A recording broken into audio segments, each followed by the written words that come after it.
Hi friends, I'm checking in earlier with you today. This is Beyond Anxiety, day 3. So Beyond Anxiety, Pathways to Calm, and this is our third day of the challenge. And for some of us, it might feel like we've been doing this longer than 3 days. And for some of us, it still might feel really new, or maybe we're just joining the challenge. So wherever you are, I invite you to honor your process, to step in when you can, and to start the activities at your own pace if you're a little bit behind. And I have been getting some comments here in my posts in the threads, but also in my private message about some of the activities I've shared. And I am so proud of you, so excited that you are asking questions, that you are engaged, and that you are thinking through this, and even having some challenges with this challenge. So thank you so much for those feedback, for the feedback and for those questions, and keep sending them my way. This is a safe space. I'm so excited for you to share here in the group, but if you're not feeling comfortable or you're feeling a little bit shy and you want some individual help, that's definitely an opportunity to send me a private message. So thank you to those of you that have been doing that. I am here for you, all of you. And I'm just so excited about this challenge. It's a near and dear challenge to my heart. I've shared my story with some of you. I shared it earlier, and I'll continue to share it here in this group.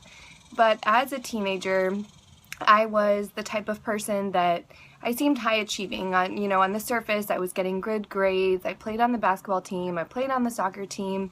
I had a boyfriend. I had a social group. I had a job. But I also was not sleeping. I was sleeping probably 3 to 4 hours a night. I was staying up really late, obsessing about my studies, trying to read every single page of every single assignment. I was talking on the phone with my boyfriends late at night. I was staying out on the weekends and not telling my parents the truth of where I was, and I was honestly existing in a pretty serious state of anxiety patterning. So I just never felt satisfied, or I never felt enough.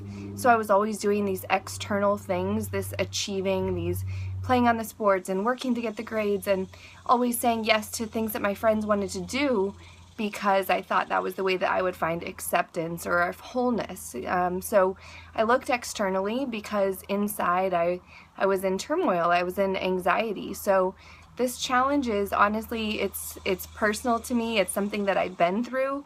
And as an adult, I also continue to work on my anxiety. This is something I've worked with my coach and with my therapist that I've had throughout the years.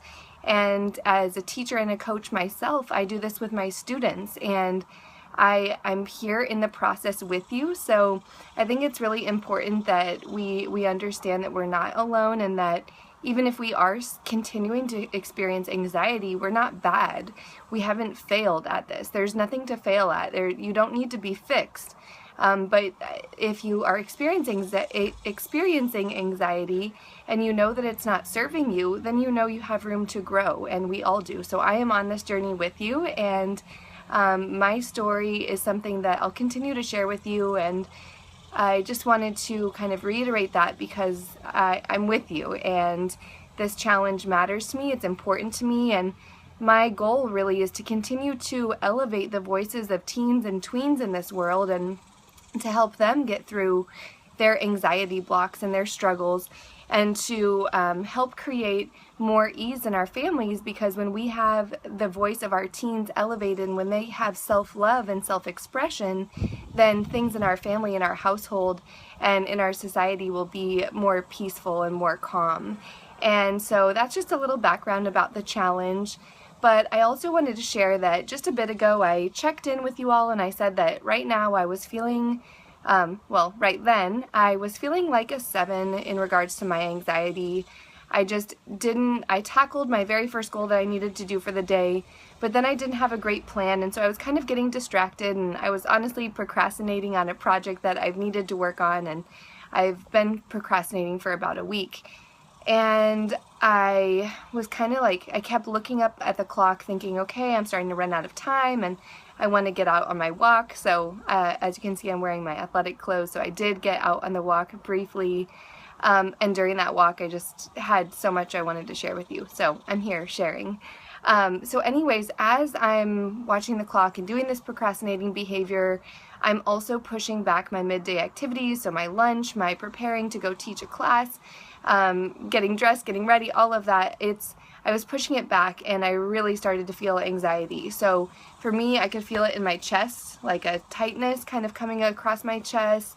And then that's when my thoughts started to get really scattered. So I'd be thinking about so many things at once, just really unfocused. And so I did feel like a 7. And honestly, I just had this realization. I just realized this for myself in doing this practice, that by the end of my short walk, I did not feel like a 7. My anxiety felt like I didn't feel anxiety. I felt relaxed. So maybe I was at like a 1. So I still knew that time is of the essence, that I have a lot to do in these next few hours. But I wasn't having that sense of anxiety or rushness that I was having.